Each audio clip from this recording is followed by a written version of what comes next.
আমরা আজকের ভিডিওটিতে ওমের সূত্র এবং পরিবাহীর রোধ ও পরিবাহীর পরিবাহিতা সম্বন্ধে জানবো।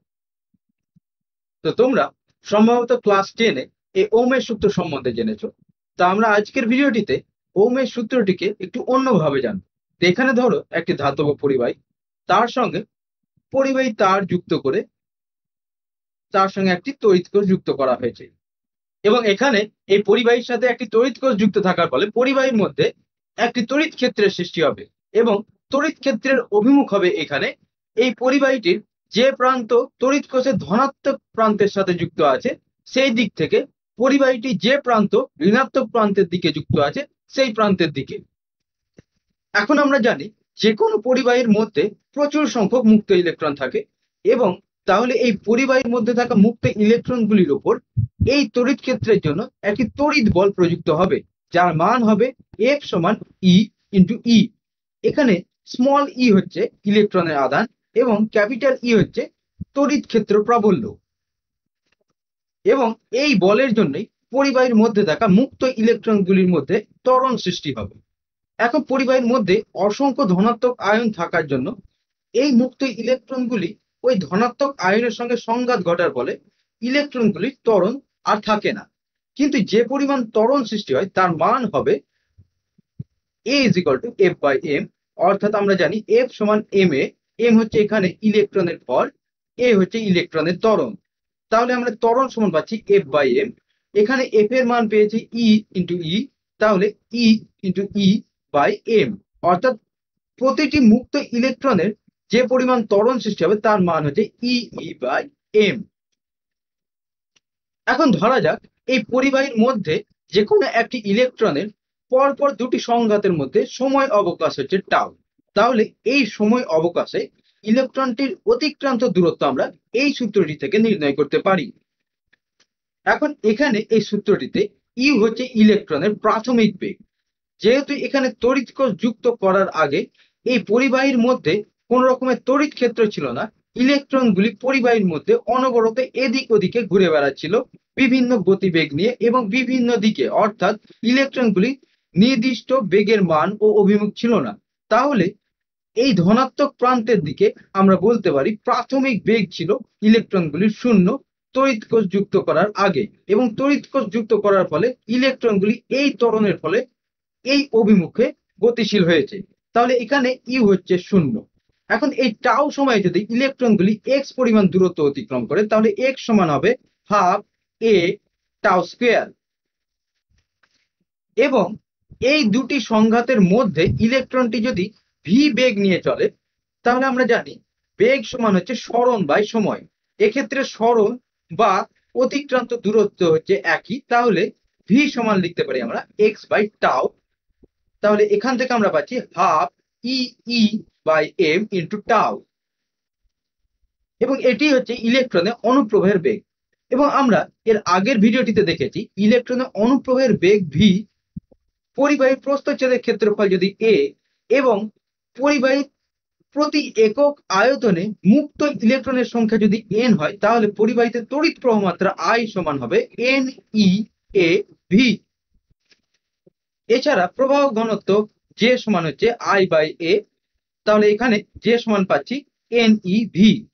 এখন এখানে আমরা যদি ভি এর মান বসাই তাহলে পাচ্ছি যে সমান half n e square tau by m into e, এবং এটিকে যে সমান সিগমা ই লেখা যায়। সিগমা হচ্ছে এখানে half n square tau by m, এবং সিগমাকে বলা হয় পরিবাহীর পরিবাহিতাঙ্ক, এবং এটিকে ভেক্টর আকারে লিখলে হয় যে ভেক্টর সমান সিগমা ই ভেক্টর। এখন এখানে দেখো সিগমা সমান হচ্ছে half n square tau by m, এটিকে পরিবাহীর পরিবাহিতাঙ্ক বলা হয়েছে, অর্থাৎ দুটি পরিবাহীর মধ্যে যার পরিবাহিতাঙ্ক বা সিগমার মান বেশি হবে সমপরিমাণ ই এর জন্য ওই পরিবাহীটির মধ্যে দিয়ে প্রবাহ ঘনত্বের মান বেশি হবে। এখন যদি প্রবাহ ঘনত্বের মান বেশি হয় তাহলে তড়িৎ প্রবাহ মাত্রার মানও বেশি হবে। এখন এখানে পরিবাহীর পরিবাহিতাঙ্ক শুধুমাত্র দুটি বিষয়ের উপর নির্ভর করছে, একটি হচ্ছে পরিবাহীর প্রতি একক আয়তনে মুক্ত ইলেকট্রনের সংখ্যার উপর, এবং আরেকটি হচ্ছে দুটি সংঘাতের মধ্যে সময় অবকাশের উপর। এছাড়া ই হচ্ছে ইলেকট্রনের আধান এবং এম হচ্ছে ইলেকট্রনের ভর, যা প্রতিটি পরিবাহীর ক্ষেত্রে ধ্রুবক। এখন এখানে এন এর মান বেশি হলে অর্থাৎ পরিবাহীর মধ্যে প্রতি একক আয়তনে মুক্ত ইলেকট্রনের সংখ্যা যদি বৃদ্ধি পায়, তাহলে আরো বেশি পরিমাণে প্রতি একক ক্ষেত্রফলের মধ্যে দিয়ে বেশি পরিমাণ ইলেকট্রন ধনাত্মক প্রান্তের দিকে অগ্রসর হবে, অর্থাৎ প্রবাহ ঘনত্ব বৃদ্ধি পাবে। আর প্রবাহ ঘনত্ব বৃদ্ধি পেলে পরিবাহীতে তড়িৎ প্রবাহ মাত্রার মানও বৃদ্ধি পাবে। এবং এখানে যদি টাও এর মান বৃদ্ধি পায়, তাহলে পরপর দুটি সংঘাতের মধ্যে সময়ের পরিমাণটি বৃদ্ধি পাচ্ছে। তাহলে সংঘাত হতে বেশি সময় লাগছে, তাহলে ইলেকট্রনগুলি বেশি বেগ নিয়ে চলছে এবং খুব তাড়াতাড়ি এই ধনাত্মক প্রান্তের দিকে অগ্রসর হবে। খুবই কম সংঘাত হবে ধনাত্মক আয়নের সঙ্গে, ফলে প্রবাহ ঘনত্ব বৃদ্ধি পাবে এবং তড়িৎ প্রবাহ মাত্রার মানও বৃদ্ধি পাবে। তাহলে আমরা এখানে দেখতে পাচ্ছি এই রাশিটির দ্বারাই পরিবাহিতা নির্ধারণ করা যাচ্ছে, অর্থাৎ সিগমার মান বেশি হলে পরিবাহিতা বেশি, সিগমার মান কম হলে পরিবাহিতা কম। এবং এই সমীকরণটিকেও ওমের সূত্র বলা হয়। এখন এখানে ধরা যাক এই তড়িৎ কোষ যুক্ত করার ফলে এই পরিবাহীর মধ্যে ই তড়িৎ ক্ষেত্র সৃষ্টি হয়েছে এবং পরিবাহীর দুই প্রান্তে ভি বিভব প্রভেদ সৃষ্টি হয়েছে। তাহলে এখানে যদি এই পরিবাহীর দৈর্ঘ্য এল হয় এবং প্রস্থচ্ছেদের ক্ষেত্রফল এ হয়, পরিবাহীর মধ্যে উৎপন্ন তড়িৎ ক্ষেত্র ই সমান আমরা লিখতে পারি ভি বাই এল। এখন আমরা জানি প্রবাহ ঘনত্ব যে সমান হচ্ছে সিগমা ই, ই এর জায়গায় আমরা ভি বাই এল বসাবো, তাহলে যে সমান হচ্ছে সিগমা ভি বাই এল। পরিবাহীতে তড়িৎ প্রবাহ মাত্রা আই সমান লিখতে পারি জে ইন্টু এ, যেহেতু জে সমান হচ্ছে আই বাই এ, তাহলে আই সমান হবে জে ইন্টু এ। তাহলে জে এর মান এখানে বসাবো, তাহলে আই সমান আসছে sigma into V by L into A. এখন এখান থেকে আমরা ভি সমান লিখতে পারি 1/সিগমা into L by A into I. 1/সিগমা সমান হচ্ছে রো, সমান হচ্ছে পরিবাহীর রোধাঙ্ক, এবং 1/সিগমা ইন্টু এল বাই এ সমান হচ্ছে রো ইন্টু এল বাই এ সমান আর, এটি হচ্ছে পরিবাহীর রোধ। অর্থাৎ আমরা এখান থেকে লিখতে পারি ভি সমান আর আই। এখন এখানে 1/সিগমাকে রো দ্বারা রিপ্রেজেন্ট করা হয়েছে এবং এটিকে বলা হয়েছে পরিবাহীর রোধাঙ্ক। এখন আমরা পরিবাহীর রোধাঙ্ক এই রাশিটি দ্বারা কি বুঝতে পারছি? তো আমরা সিগমার দ্বারা বুঝতে পেরেছি যে এখানে এন এবং টাও এর মান যদি বৃদ্ধি পায়, অর্থাৎ পরিবাহীর প্রতি একক আয়তনে মুক্ত ইলেকট্রনের সংখ্যা এবং পরপর দুটি সংঘাতের মধ্যে অবকাশ সময়ের মান যদি বৃদ্ধি পায়, তাহলে ইলেকট্রনগুলি খুব সহজেই এক প্রান্ত থেকে আর এক প্রান্তে যেতে পারবে পরিবাহীর মধ্যে। অর্থাৎ সিগমার মান বৃদ্ধি পেলে এই পরিবাহীটির পরিবাহিতা বৃদ্ধি পাবে, অর্থাৎ ইলেকট্রনগুলি খুব সহজেই চলাচল করতে পারবে। এখন এখানে যদি এই রাশিটির মান বৃদ্ধি পায়, তাহলে রো এর মান কম হবে, অর্থাৎ এই রো দ্বারা নির্দেশিত করা হয়েছে এই ইলেকট্রনটি তার গতির অভিমুখে কতটা বাধাপ্রাপ্ত হয়েছে তার মানকে। এখন রো এর মান যদি বৃদ্ধি পায় বা কম হয়, তাহলে আর এর মানও বৃদ্ধি পাবে বা কম হবে।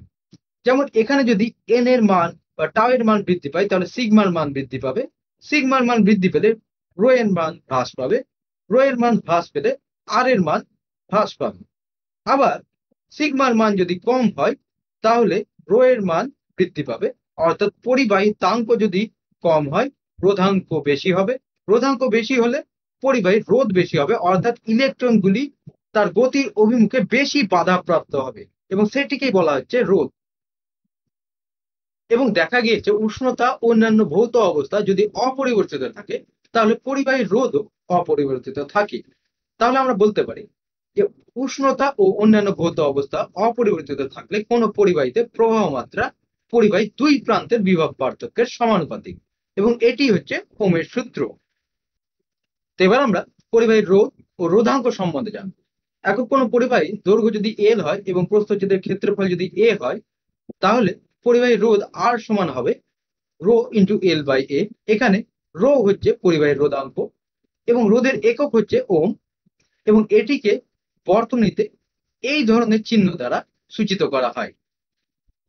তাহলে আমরা এখানে দেখতে পাচ্ছি পরিবাহীর রোধ পরিবাহীর দৈর্ঘ্য প্রস্থচ্ছেদের ক্ষেত্রফল এবং পদার্থের প্রকৃতির উপর নির্ভর করে।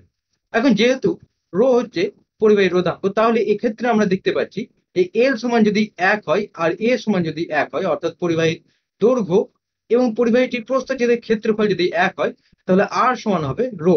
অর্থাৎ কোনো একটি ঘনকের যে কোনো দুই বিপরীত পৃষ্ঠের মধ্যে কার্যকর রোধকে ওই পদার্থের রোধাঙ্ক বলে। এবং রোধাঙ্কের একক হচ্ছে সিজিএস পদ্ধতিতে ওম সেন্টিমিটার এবং এসআই পদ্ধতিতে ওম মিটার। তো এবার আমরা জানবো পরিবাহিতা এবং পরিবাহিতাঙ্ক সম্বন্ধে। তো আমরা একটু আগে পরিবাহিতা ও পরিবাহিতাঙ্ক সম্বন্ধে আলোচনা করেছি। তো কোনো পরিবাহী তড়িৎ পরিবহনের সামর্থ্যকে পরিবাহিতার সাহায্যে পরিমাপ করা হয় এবং পরিবাহীর রোধ যত বেশি হবে তার পরিবাহিতা তত কম হবে। অর্থাৎ কোনো পরিবাহীর রোধ এবং ওই পরিবাহিতার সঙ্গে সম্পর্ক হচ্ছে ব্যস্তানুপাতিক। অর্থাৎ পরিবাহীর রোধের অনন্যকেই তার পরিবাহিতা বলা হয় এবং সেটিকে কে দ্বারা সূচিত করা হয়, অর্থাৎ কে সমান হচ্ছে 1/r। একই রকম ভাবে কোনো পরিবাহিতাঙ্ক হচ্ছে পরিবাহীর রোধাঙ্কের অনন্য, অর্থাৎ এক্ষেত্রে আমরা পেয়েছিলাম সিগমা সমান 1/ρ। তো এবার আমরা ওহম সূত্রের সীমাবদ্ধতা নিয়ে আলোচনা করব।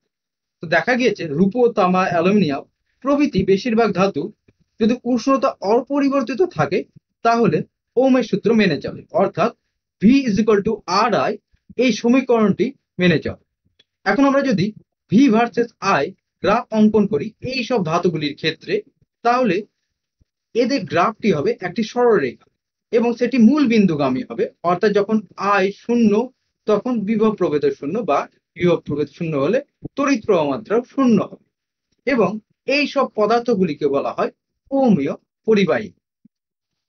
কিন্তু আবার অনেক পরিবাহী আছে যারা সব সময় এই ওহমের সূত্রটি মেনে চলেন, অর্থাৎ তাদের V ভার্সেস I এই গ্রাফটি সরলরেখা হয় না, কিছুটা এই ধরনের হয়, যেমন অর্ধ পরিবাহীর ক্ষেত্রে। এবং এই সব পরিবাহীকে বলা হয় অওহমীয় পরিবাহী।